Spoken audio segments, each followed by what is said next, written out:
All right. Hello, everybody. I apologize. I had my mic turned off.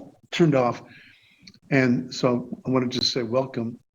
And this is the schedule for today, the first hour and 15 minutes or so.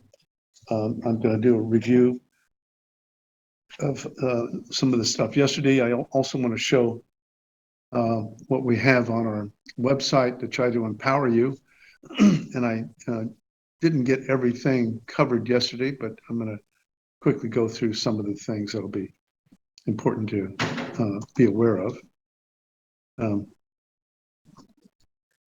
Put that down. And one of the very important aspects of how the brain works is, let's see if that comes up, is phase shift and phase lock. That's how neurons are recruited. And it's really foundational. You can actually put a microelectrode in the cortex, or the 6 layers of the cortex on the left, an EEG recording at the top, and you can see the action potentials coming from the neuron, but you right outside of the, right near the beginning of the dendrite, you can see EEG. And there's, when you actually impel neurons, which I have done when I was a postdoc at Albert Einstein College of Medicine, you see EEG inside each neuron you impel.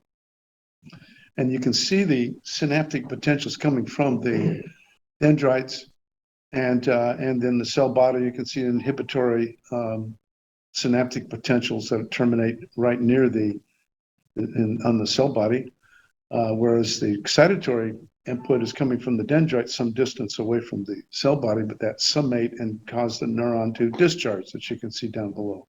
But so EEG is actually inside each neuron. And then these neurons together are shifted in phase. When they're shifted in phase, then those neurons that are in phase are doing the work for whatever the processing is for that period of time. And neurons that are not involved in whatever the function may be, maybe you're looking at a rainbow or a cat running across the street, the neurons that are not involved in that process are anti-phase. The neurons that are involved get shifted in phase. So phase shifting is very, very important in the actual allocation of resources. And you get more neurons when they're shifted in phase, and when they're anti-phase, they don't discharge, and they don't do as much information processing. In fact, you can see up in the upper right that shifting out of phase suppresses the neuron, and whereas it's reinforced when it's shifted in phase. So phase shifting is extremely important. And as I was explaining yesterday, the selection of the resources is the phase shift. And the longer the phase shift, the higher the IQ. And then once neurons are shifted in phase, then they remain in phase for a period of time to mediate a given function before they get shifted out of phase in a different group of neurons. This is the cross-frequency coupling I was looking for yesterday, where you get the higher frequencies in the upper layers of the cortex through the cortical fiber system, and the lower layers are a lower frequency, theta, typically, which then goes out of the cortex into the subcortex, and then including reticular formation, and then back up through the thalamus to the upper layers of the cortex, forming a loop. And so there's this division between them. But there's cross-frequency coupling between these parts of the cortex. It's illustrated in the lower right. This is a study by Jensen and Colgan in 2007, where they looked at the Sternberg paradigm, which is where you present a stimulus, say, the letter A, and then after a pause, you present another stimulus that may be the letter D, and the subject has to say, does that match or mismatch? And then, but you can get a whole array. You can put 5 up at the same time, and then another 5, and some will match, some will mismatch. So that's the match mismatch paradigm. And that's what they were doing in the Sternberg paradigm. But what these individuals found is that there's an underlying theta rhythm. And as they increase the number of elements in the array that they present, will be retained in memory for a period of time, then there's this beta and gamma riding on top of the theta. So that's cross-frequency coupling. And it's very fundamental, shifting these frequencies. The theta element is typically generated by the limbic system, the neocortex by the higher frequencies, but they are cross-frequency coupled. So that's another reason why we emphasize cross-frequency coupling. And we're developing new methods. This kind of illustrates the cross-frequency coupling that's going on to different parts of the brain, from the striatum, the thalamus, the substantia nigra, the amygdala, etc., up to the neocortex. And so the brain is continually shifting resources in phase that it's going to allocate to function, and anti-phase if it's not going to be involved. So it's efficiently doing this. It does it very fast.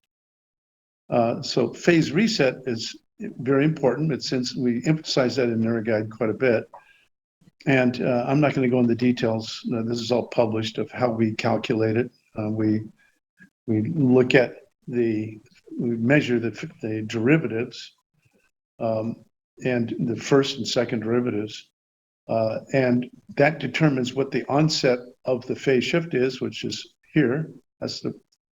And then at the end of the phase shift, there's a reversal of the second derivative. So there's the first derivative is up at the top, the second derivative is at the bottom. And so we can detect when there's a phase shift, how long the phase shift is, and when the phase, because we can tell when the phase shift stops. There's a reversal of the second derivative. And then the interval of time at the end of a phase shift and the beginning of another phase shift is a phase lock duration period. And so the phase shift is allocating resources, grabbing what's available at that moment of time, and then locking those resources in for a period of time to mediate a given function. And we can calculate that precisely.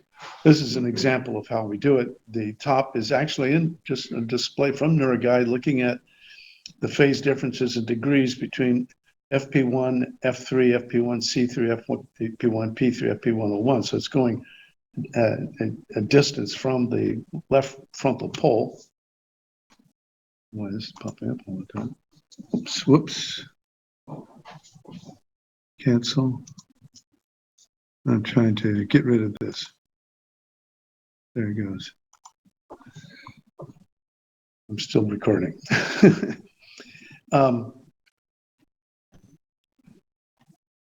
So that's what the actual phase difference looks like in NeuroGuide.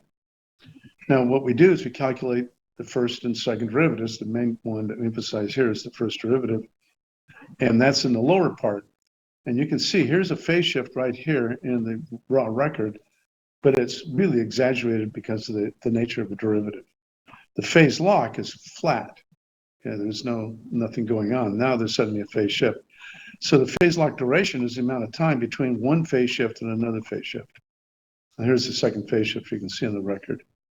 And phase shift duration is the interval of time, as I mentioned, between the beginning of the phase shift and the end of the phase shift.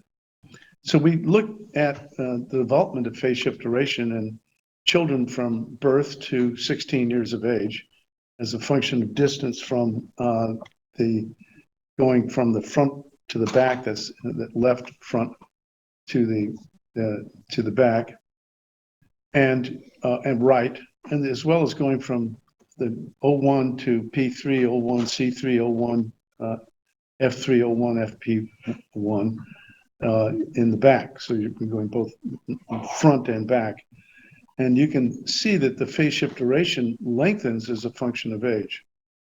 And it has these ripples on it too. Those are actually related to growth spurts, stages in development.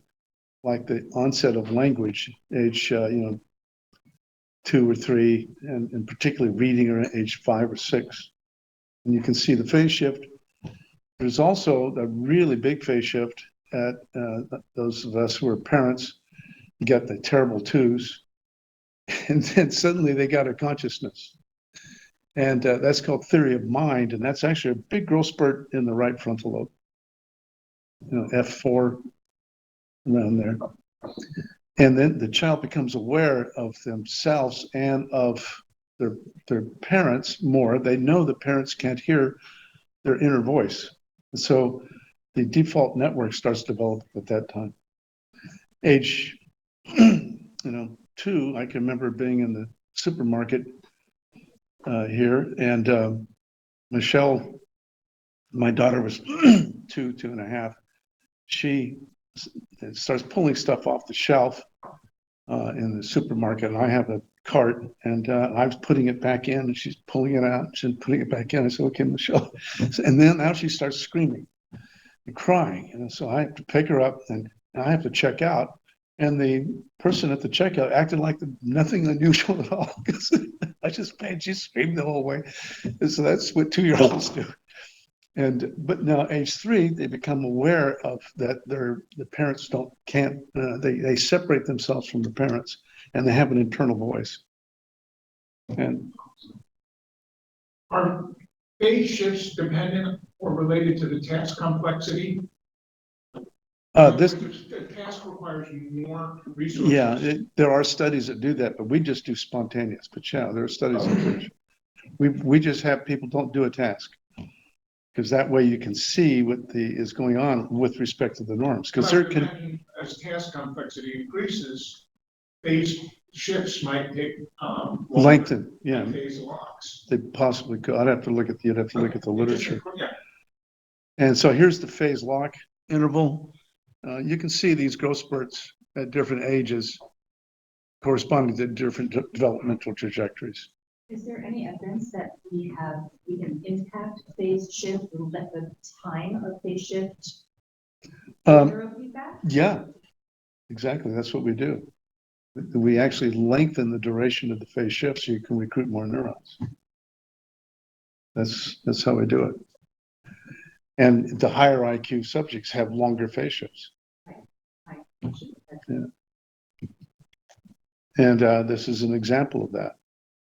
We published that in Neural Image in 2008. And the top row is the duration of phase shift, and the y-axis is the IQ score. Is it the thalamus that is coordinating the time of phase shift and lock? Yeah, the thalamus is very important for the duration of phase shift and phase lock.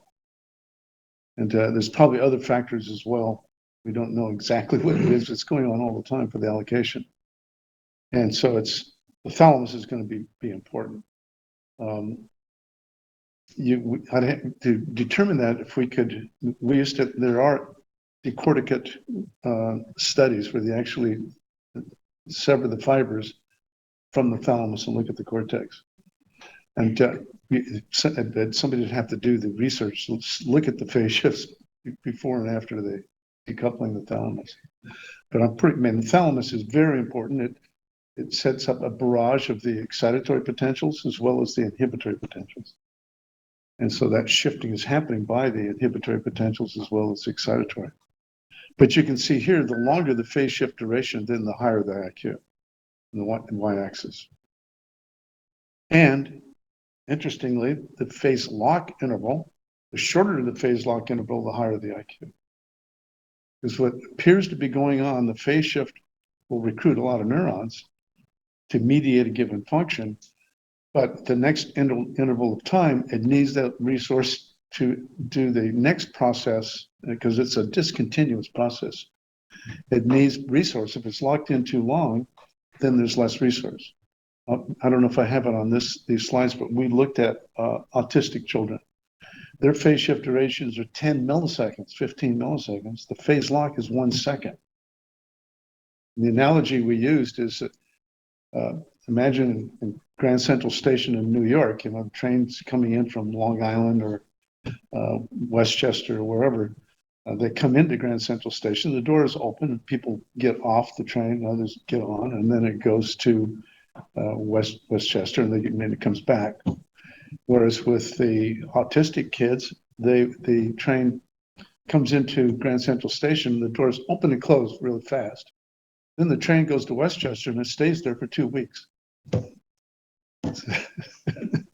That's very few people on the train. Anyway, that's the analogy. So we gave all this stuff here on phase shift and phase lock. We published this. And we also looked at information flow and intelligence using the phase slope index. And the analogy is, let's see if I can see it, essentially is if you imagine a sports stadium and a parking lot and a street connecting the sports stadium to the parking lot. What happens is that for coherence, it's really the number of people that go from the parking lot to the sports stadium or the sports stadium to the parking lot. You don't really have direction with coherence. The phase difference is the amount of time it takes to go from the parking lot to the sports stadium. And the phase slope index is the number of people that go from the parking lot to so it actually looks at the amount of information flow. And so we looked at the relationship between the phase slope index and intelligence, and we looked at these two groups of subjects, and actually three, did a discriminant analysis, and we could see that the higher IQ had, you could discriminate them based upon the phase slope index. The one thing that surprised us is that we found that the low IQ subjects had more phase slope values on the index. So that means, but it also compared to high IQ. But what we found was that if you look at, there's only a certain frequency bands where this is happening, primarily on alpha and low beta. And it's in the long distance system. So this is looking at the distance FP1, F3, there's not a lot, but FP1, P3, frontal parietal is very important. And so what appears to be the case is, so you can really discriminate these high and low IQ subjects depending upon the phase slope index, is the lower IQ subjects, essentially what they're doing is they depend upon the long distance system more than the higher IQ. Higher IQ subjects use what you call a small world model. They process information locally and minimize the expense of long distance communication. So it's just, any good economy will do this. They try to manufacture things locally, minimize the expense of transporting goods from China or Australia or wherever. Whereas the lower IQ subjects, they depend upon those long distance chains more than the higher IQ subjects. And this is the study on autism I mentioned, where there's very large differences. And that's published. It's on our website, actually. You can look at it. And then we looked at, let's see, phase shift and phase lock that between the hubs in the brain as well for allocation of resources, information processing.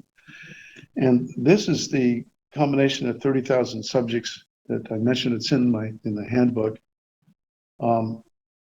from Laird et al., where they looked at, you can see these different categories. There's 20 different categories of these are hubs, okay, hubs and nodes. We did not know that the brain was operating by hubs in the 1980s. NIH, we discovered that they really are clearly doing that when you put a person into a PET scanner or a functional MRI, and which is shown here. So you can see there's different hubs, clusters. And this is 30,000 subjects. Can also see it here where you got hubs, the somatosensory motor cortex, the dorsal attention network, the default mode. So you can see the clusters. The default mode is largely involved with this midline region here. The medial frontal lobes and the posterior cingulate are these very important parts of the default mode, and there's 5 times as many neurons in the default mode network than there is in any other network. So that's the part that develops stage 3, where you get the awareness of self and you separate yourself from your parents. And you can see clusters you do auditory tasks or visual tasks. You see these different parts of the brain light up. No, Loretta, we can do the same thing. We can see clusters and we can see if somebody has injuries. I showed this yesterday. And one of the advantages of EEG over PET scans and functional MRI is the spatial resolution is not that terribly different. The people who do functional MRI they downplay the speed, the spatial resolution of EEG. But the Brodmann areas are larger than 1 centimeter. And it's very common you can see in this functional MRI, as all much larger than 1 centimeter. These are quite large. And so this argument that EEG does not have good spatial resolution is really not relevant, because the hubs in the brain are large. And each Brodmann area has the same, all the neurons in the Brodmann area are morphologically and functionally the same. And that's how Brodmann was able to distinguish one area from another based upon the cytoarchitecture. It's unique, each one. And there's 40 on the left, 40 on the right. And then the cerebellum's got its own uniqueness in its hubs. So it's got 1 millisecond temporal resolution, and you can image current sources directly, whereas blood flow is secondary to the current source, as we were discussing yesterday. And it's delayed. So you can often a lot of processing is going on, and there's no change in blood flow because 90%, and there's 10% extra oxygen. The brain is hyperoxygenated. So in order to even see blood flow on a PET scan or change in blood flow or functional MRI, you have to do a task for a long period of time. Spontaneous EEG, this is going on all the time. You don't see anything in the PET scan that's spontaneous. You got to do a task.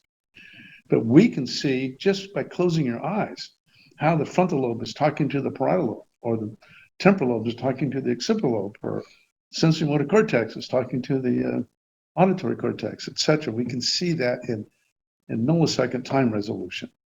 So we can look at network connections. We can also integrate it with diffusion tensor imaging and functional MRI. And it costs about $10,000 compared to $3 million. And you can have wireless dry caps. It's portable. You can even put it on smartphones, and you can treat people in real time. Can't do that with your head in a magnet, okay? $2 million magnet. This is diffusion tensor imaging. You can see these fibers running, the long distance fibers, and then these U-shaped fibers. Okay, those are the 2 categories. These U-shaped fibers are connecting one Brodmann area to another Brodmann area.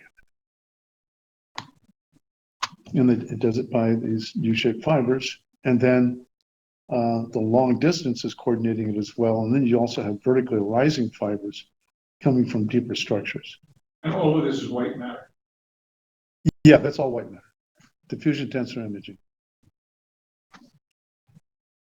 And this Catania and Deschatten's book, they link up the cortical connections that they see using diffusion tensor imaging with Brodmann areas.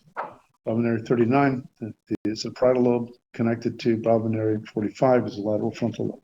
So that's frontal parietal communication. 22 is the temporal lobes. And so they could look at these fibers in detail. It's a fascinating book to read. And they divided this up in different categories, looking at different kinds of networks. And I got these three, which, by the way, are inside of NeuroGuide for that you can select this for your protocol. The hippocampal, diencephalic, parahippocampal, retrosplenial is very important. And so is the temporal amygdala, orbital frontal, the dorsal medial, and default network.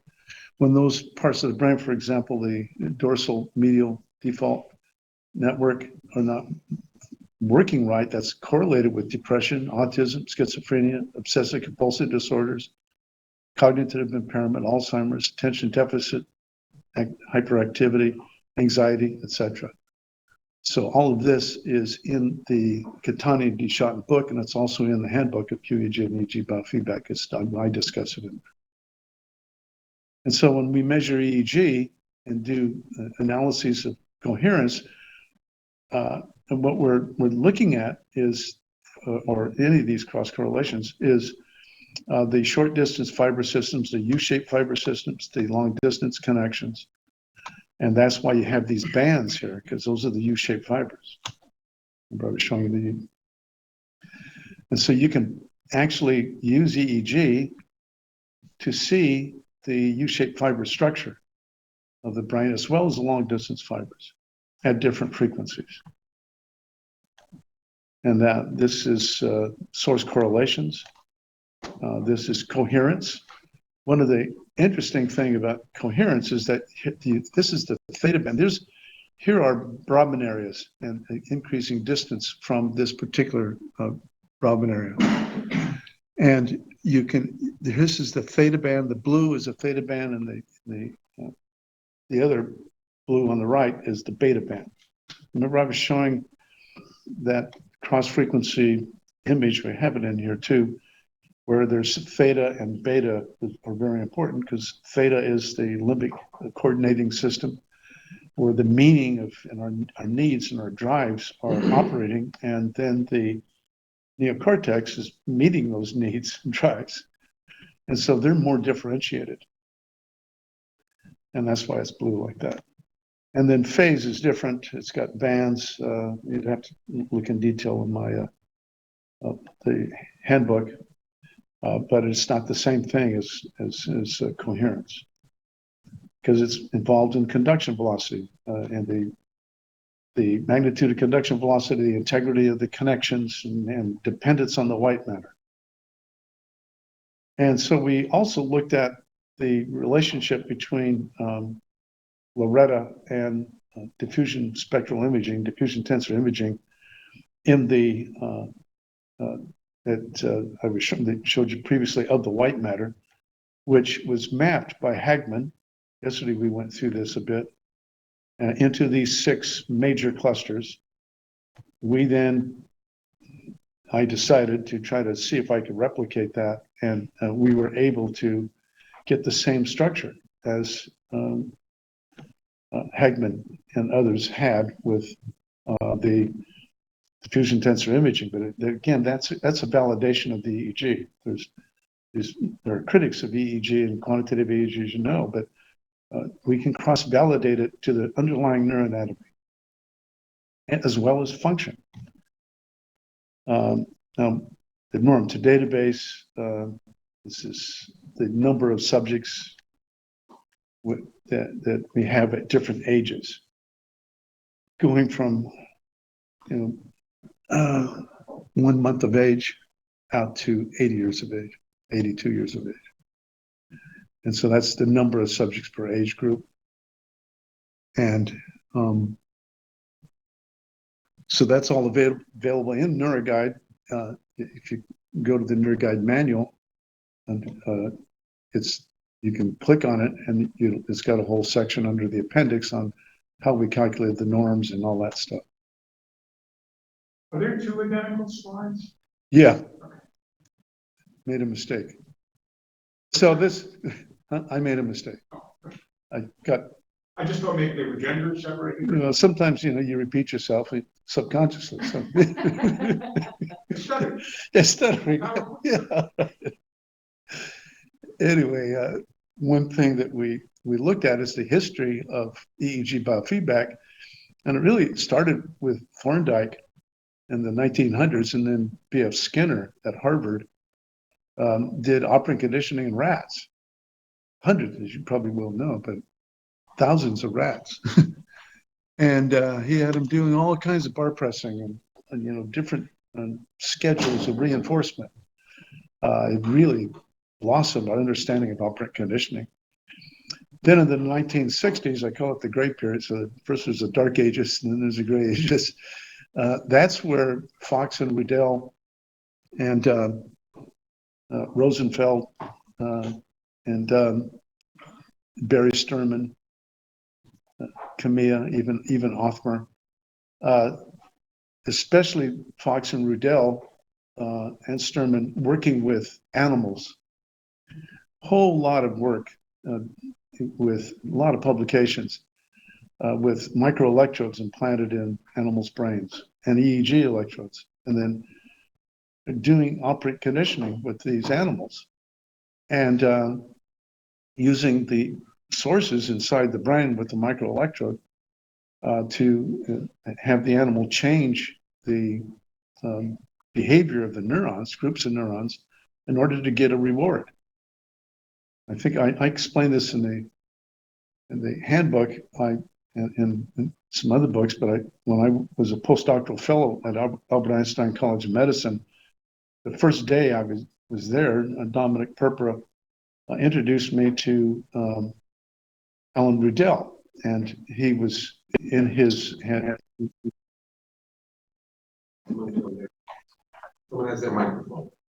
In the laboratory, and it was a cage, and there's this cat in the cage, and he had planted electrodes, a whole bunch of electrodes in the cat's brain, and it had this built-up pedestal where you could plug in the cable, so he could measure the activity of different parts of the brain that would be streaming across his computer screen.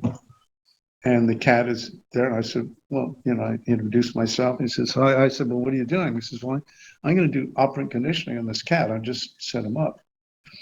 And the cat's been water deprived. And so there's this little tube I have in his mouth. And when his brain does the right thing, then I deliver food or water to the cat. I said, well, that's interesting. And he says, now I can change a lot of things in different waves, etc. And there's a light that was flashing, so you would see the visual evoked potential from the cat going on. And so Alan says, well, what component do you want to change? Do you want to make the N3 larger or the P2 smaller, or what do you want to do? And I knew that the N1 potential comes from the thalamus, and it lands on layer 4 of the neocortex. And that's why it's negative, because it depolarizes the cell body. And there's large barrage all the time. There's a light that's flashing coming from the thalamus, retina, thalamus, and then mapping to the visual cortex. And I said, and I was being a smart aleck, actually. I said, well, why don't you reverse that negative peak and make it positive? And Alan looks at me. He tilts his head. This is okay. We'll try that. And so now rarely do you see a positive peak.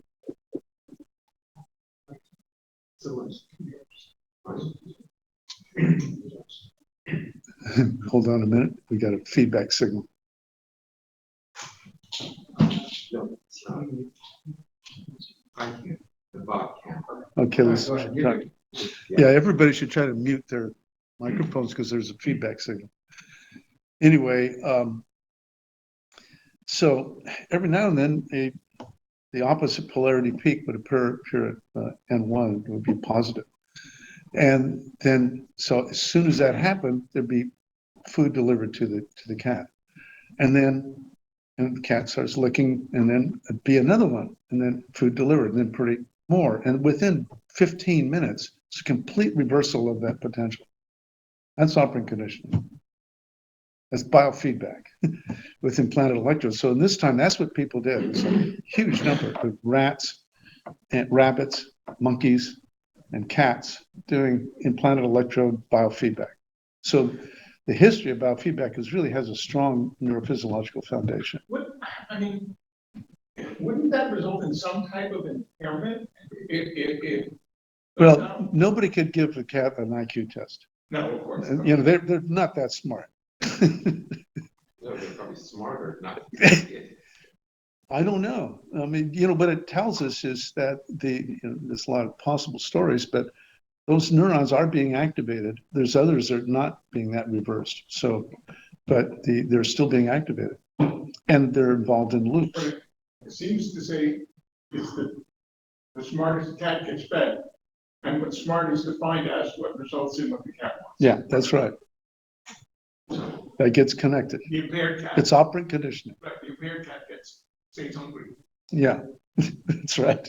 Can't change his mind. Normal, you know. Well, he's not flexible. But these cats, he could do this. He did this everywhere in the brain. The only place he couldn't change was the optic tract. But everything else he could change. There wasn't nothing that he couldn't change in the brain.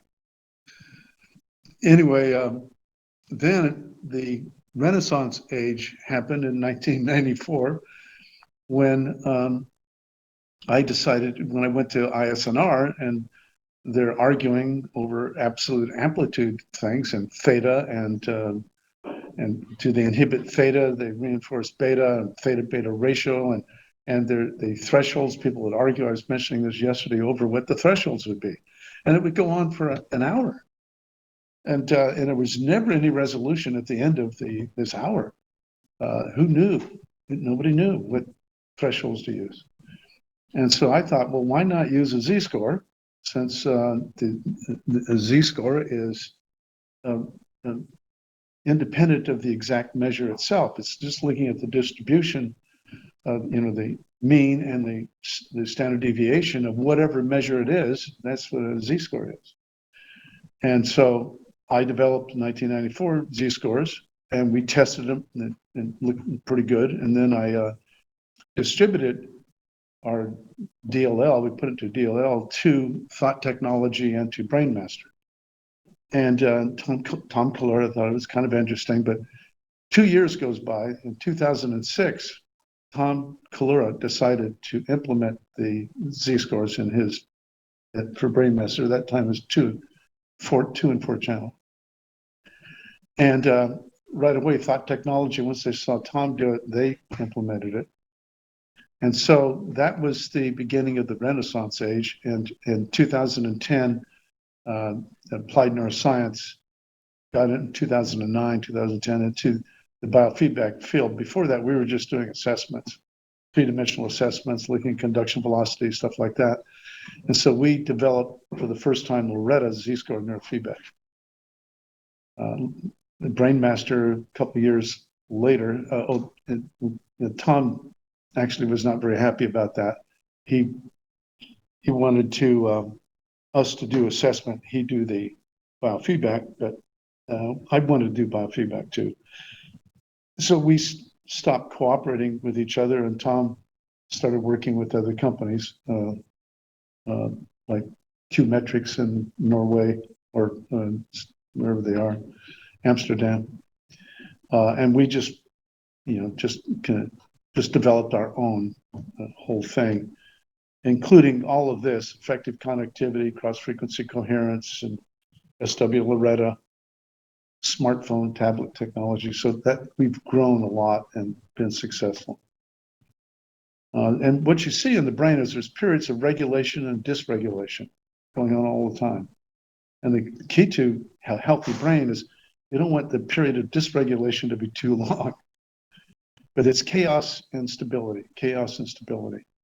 And you can see this in the EEG itself if you look at subjects where there's periods of things behaving like they should and then not. And there's an optimal efficiency in the z-scores, really. If they're too extreme, then they're not going to be processing as much information. And we developed, as I mentioned yesterday, this at Fort Campbell. It's a standard of care there. And then in Germany, Daniel Kieser decided to look at source localization in the EEG with phase in subjects, and he had a double-blind, placebo-controlled study using simultaneous EEG and functional MRI. So in the scanner, they're able to actually measure the EEG in the scanner. And this is the design. It's a little complicated. All this is explained on our website, where there's sham control, but there's a Loretta neurofeedback. And what he found was that he could change these Brodmann areas using EEG phase training. So it's completely independent cross-validation of what we were already doing this. But he was interested in it, and he wanted to see if he could replicate it, and sure enough, he can replicate it. So there's solid science behind this. And it's this self-organized criticality, I'm not going to go into it right now. And the idea is to move the brain in the direction of healthy individuals.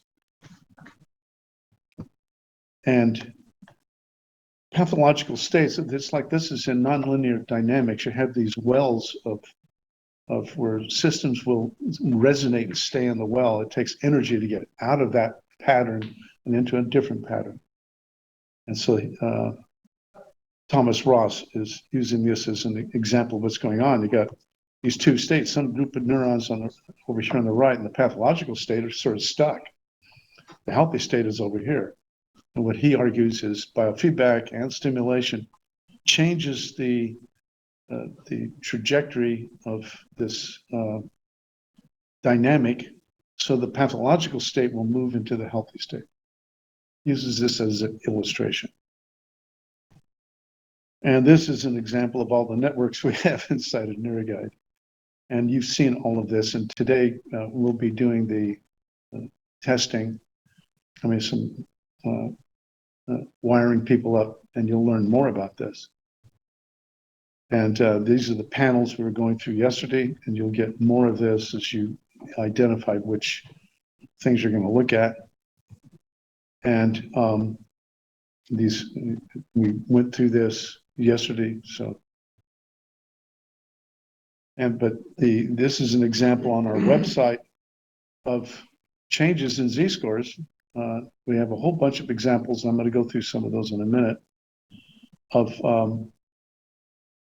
actual here was, I don't remember who this was. Maybe Midwest Center. I don't recall. He had one protocol. It wasn't working very well. He changed the protocol, and he saw that there's really higher Z-scores, and then it went down towards Z equals 0 over sessions and over just 5 sessions. So there's a lot of examples of this in the handbook. There's 3 sessions, different metrics. Here's examples pre and a TBI subject post. This may be yours, Bill, I don't remember. I think so. Yeah, and there's pre and post 10 sessions. So you can do this to show this to your patients. You can have their maps in NeuroGuide, do whatever you want to do. Hopefully their symptoms are getting better.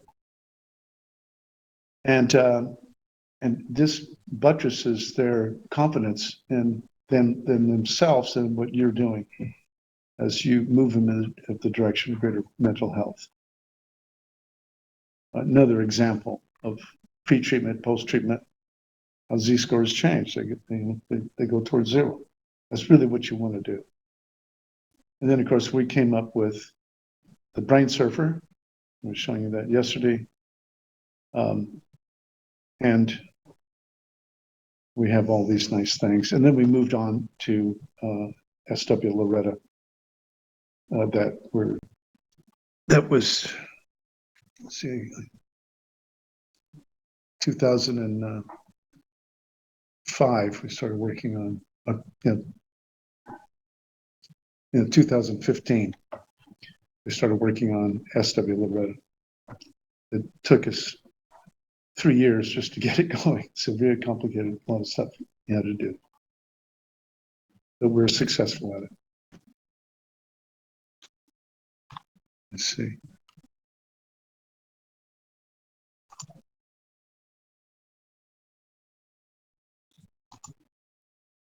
And I showed all that to you yesterday, but I wanted to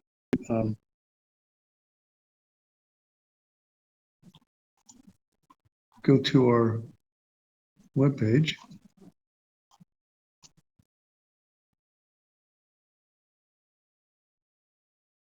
Oh, I wanted to show you this, just so you be reminded. You can go to our webpage under technical details and you can see how we calculate joint time frequency. And this is real-time biofeedback or the joint time frequency now, even for assessment. And this is the FFT. You have two forms of variance. That's how it differs from the FFT. And that's why it's smaller. I was mentioning that yesterday. And you can learn about all these things inside of our menus inside of NeuroGuide. I mean, and our website. You can go home and see, hopefully it'll work, that nice web page, and you can see these different modules, some comments by users, different institutions, and you can download all these things, and there's a little discussion of the clinical applications.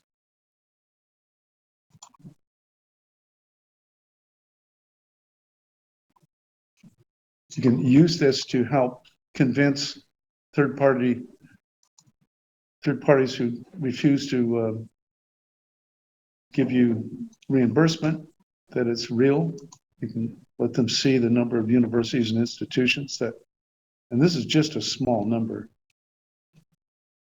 of universities around the world that use NeuroGuide, hospitals and medical centers. Here's some VA medical centers, and then military bases. So it's used a lot. And also it helps when if you do workshops, like you're going to be doing, to let them see what the comments are by different people. Here's Dr. Hadea. So I want to, thank you. I want to extend a heartfelt thank you to you, Dr. Thatcher, for all the work you have done in creating the NeuroGuide software. It has been nothing short of revolutionary for my practice, and frankly, I cannot imagine practicing at least the type of patients I see without it. And in here, there's a lot of testimonials by professionals who are using it with success, both MDs and PhDs. And so it's may be helpful to you if you ever have problems with third-party reimbursement or critics of neurofeedback.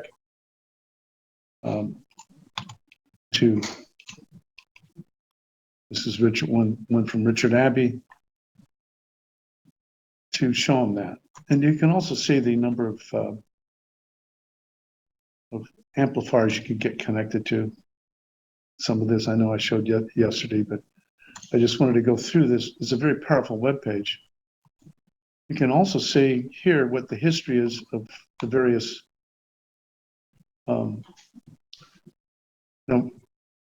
we haven't distributed since then. I guess we need to get another one out. But here you can see the various features along the way, going all the way down here to 2002.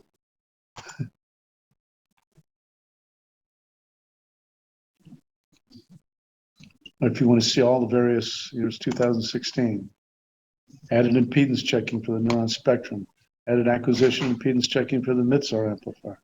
So each of our releases, we're continually improving and developing NeuroGuide. It's always on the move of improving. And when we release it, we add an update on our website so you can see what it is. And usually we make an announcement to our users if these are the features that are new in this new release. And then you can download the history of in a PDF if you want of all these developments. Do you have a newsletter that lets us know where you'll be presenting it? Yeah, we have a forum you should be on the forum, and we do have a newsletter we send out. And I'll make sure that you're on both. yeah, make sure you There's a list. Everybody, yeah, we have to be all your. Yeah, is everybody here on a listserv? Sir? I am, but I don't know how to respond to it, so I'll figure all those details out. Okay, We'll teach you. the ones that are users group, the New York Guide users group, the list server. So I'll make sure we send out that, you guys join and make sure that we get our newsletters, so you are. Yeah, we try to send out a newsletter every week. Yeah. And announcing different things, et cetera, so you can be informed. And then, of course, we have the YouTube library. Hopefully, I'll be able to get it to work. I'll probably have to restart my computer. YouTube, There it goes. It's working today.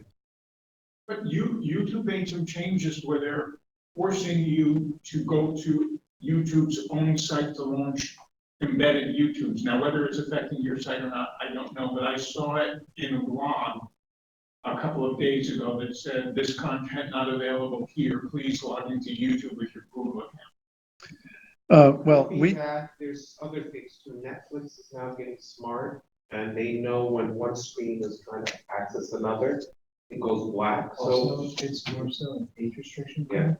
They can't, everybody's promising more content.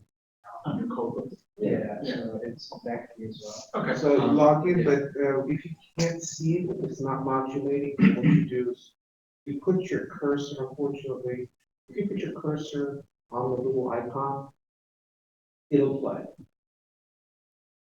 not only that, Especially, this is what you gotta do. Oh, I see. What you- okay.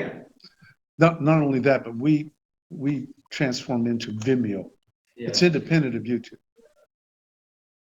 And Yes, it just asks you to accept the Yeah, except the thing for Vimeo and then all of them show up. yeah, and so we got a lot of stuff on this webpage. It's educational. Got to change the Neuroflex podcast. Got to change the spelling on that. And so you can learn a lot by going to this webpage. And you can, if you want to teach, you can teach, and it's including, we got Evoke Potentials here. We got the streamer. That's with Johnny Carson. I just decided, and he's a comedian. This is where we went to, let me see if we get it. I guess you probably can't hear this. Every move we make, every emotion, every decision stems from here. For so many people, these thoughts, ideas, and feelings can be overwhelming, life-altering even. In this population, we find those who are diagnosed with conditions like PTSD, anxiety, ADHD, and depression. To understand why some of us experience these disorders and what can be done to help, we must look deep into the brain's communication networks for the answers. The brain is made up of about 150 billion neurons. And in the 1990s at the National Institutes of Health, where I worked, we discovered that those 150 billion neurons are really organized in clusters. Those are called hubs, groups of neurons that then talk to each other in milliseconds of time. They have slightly different functions, but they share a lot of communication.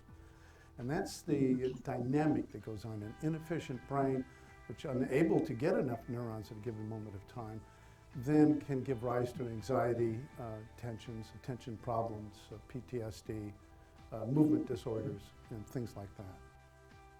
There are scores of people in this patient population who either don't respond to or would rather avoid. But there is something that can help, and it doesn't require medication or invasive measures. Neuroimaging and biofeedback technology has long been studied, validated, and applied with great success. Biofeedback, or EEG biofeedback, is this amazing, incredible technology where we can actually show the client, go window into their brain. And the way that we do this is we put a cap with 19 sensors on their head, and it detects the brain functioning. That cap is going to give us the information to compare it to a normative database done with a multi-million-dollar grant with the National Institute of Health to know what people use their brain like that don't have symptoms. So as though you're kind of checking in and calibrating, the moment you start to use your brain in a higher level way, we give you a signal instantaneously, just like that. What is that signal? It's a lighter screen, so it's more color saturated, or it's a louder sound of the music, so you can get rewards, 4 times a second, or and through that, you're learning how to improve that area of the brain and actually overcome these difficulties and not suffer anymore. Function in a way that's effortless to live the life that you want to live. And technology has improved to such an extent, we can now measure the hubs in real time. 20 years ago, we couldn't do that. We can target specific hubs like the amygdala, the hippocampus, the left frontal lobe, the parietal lobe, so wherever the things are not working right, and reinforce we have stability and efficiency in those hubs. This also can be done with athletes, so it's peak performance. It's not just clinical cases. The technology has evolved to make biofeedback mobile, affordable, and more accessible. Known as Neuralink, biofeedback tools are enhanced through the use of computers and smartphones by linking the patient's mental health challenges to clinicians either in office or remotely. And you can reach more people with less expense.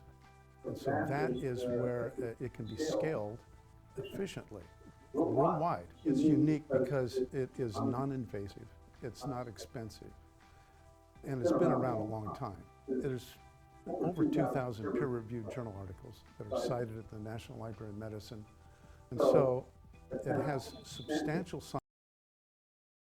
Its groundbreaking technology provides superior information within seconds, helping physicians and patients alike better understand the beautiful and incredibly complex human brain in a way that's never been done before. And when I see kids or adults overcome these things, it's like my mind is blown. We literally every week review people's improvements, and like the people that gave up on themselves are suddenly thriving again, and through biofeedback you can actually do that. So it's super powerful, it's super worth it. The mission is to help people and to apply modern technology. I've been involved for many years in developing the modern technology, so it's a real pleasure to me personally to be able to put that technology together and deliver it efficiently and inexpensively, and new discoveries we bring to bear whenever we can, so we can continue to advance as we go into the future. The future of neuroscience is here and available to all. Learn more today at appliedneuroscience.com.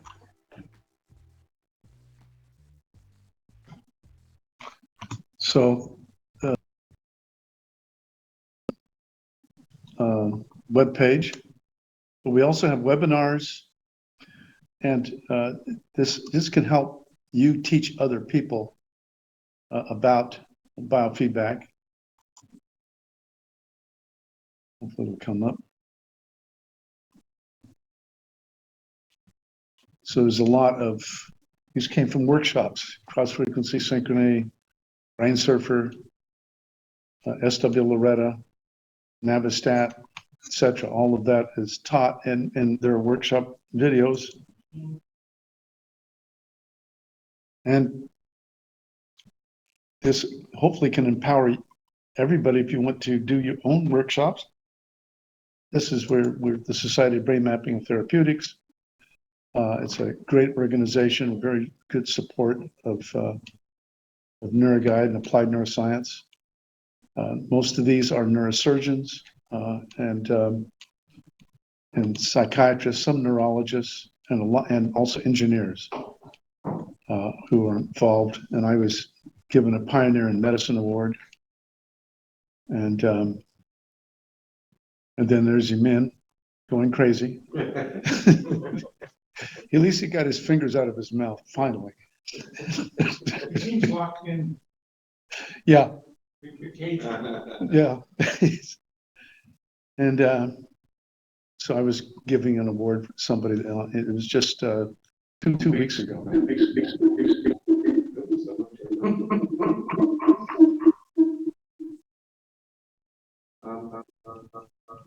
If you look at the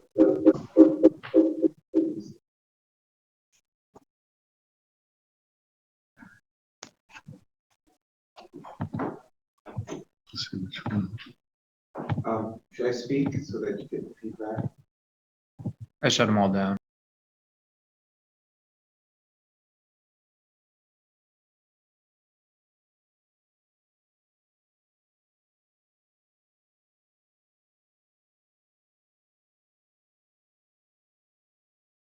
Christine Kraus sent a testimonial on her patient also.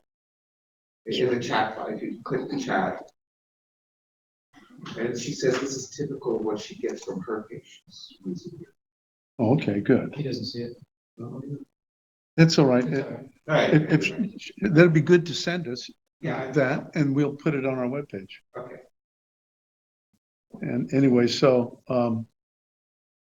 there's also, this is important because there's brain and behavior links. If you want to get into the science, including, here's that, I can download this and it gives you a discussion of the history of Z-scores and what we're doing, and it can help educate you and your clients or your people that you may be teaching. And there's also some links to different organizations. Here's the Schotten book. There's various kinds of EEG amplifiers. And then you can also go to the literature on Brodmann areas and maps of functions and corner cubes and hemispheric lateralization and all kinds of science. You can click on that from the National Library of Medicine. And then you can also get the handbook. I think this is, the hard copy is not available anymore. I got to see what, how we handle that. And here's Brodmann's book himself.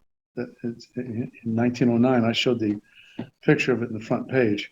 But this is educational for those who want it. And then scientific articles is important too. We have now a total of 76 there that are selected. It's not just articles by myself and our team, but there's other ones that I've selected that are useful.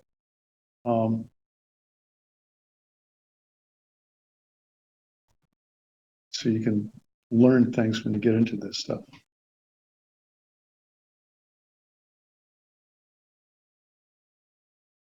See what this one is.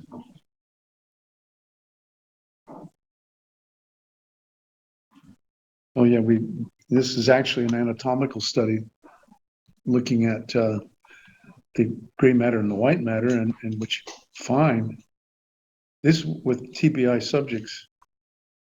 Normal subjects there's a difference. There's gray matter, white matter, gray matter, white matter. In TBI subjects, there's no difference between gray and white matter. It's all merged because there's been damage. There's water in their brains. And the reason why there's a difference between is bimodal is because there's less water in the white matter because its myelin expels water.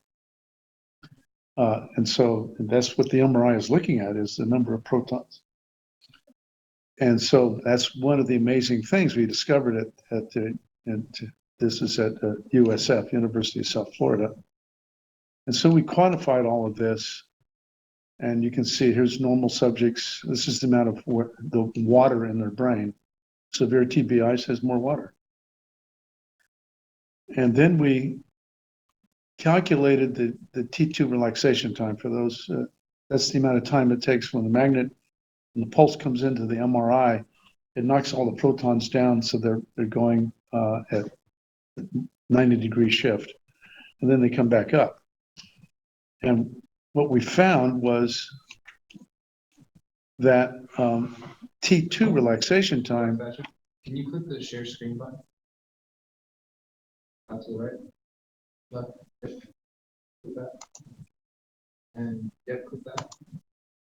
Oh, so nobody was seeing it? It's frozen. It's frozen. We might have to get out and get back in, Okay, but you're gonna have to save it. So click the little end call. well, that's gonna be a, Because right now they can't see your screen. they can't see it at all. Not at all. Yeah. I wonder why. And it's frozen It's completely. frozen. It's It's frozen on my picture. 3-4 slides ago. yeah. So we're gonna have to end it. We'll just save it as. And let's have an extra one. Yep.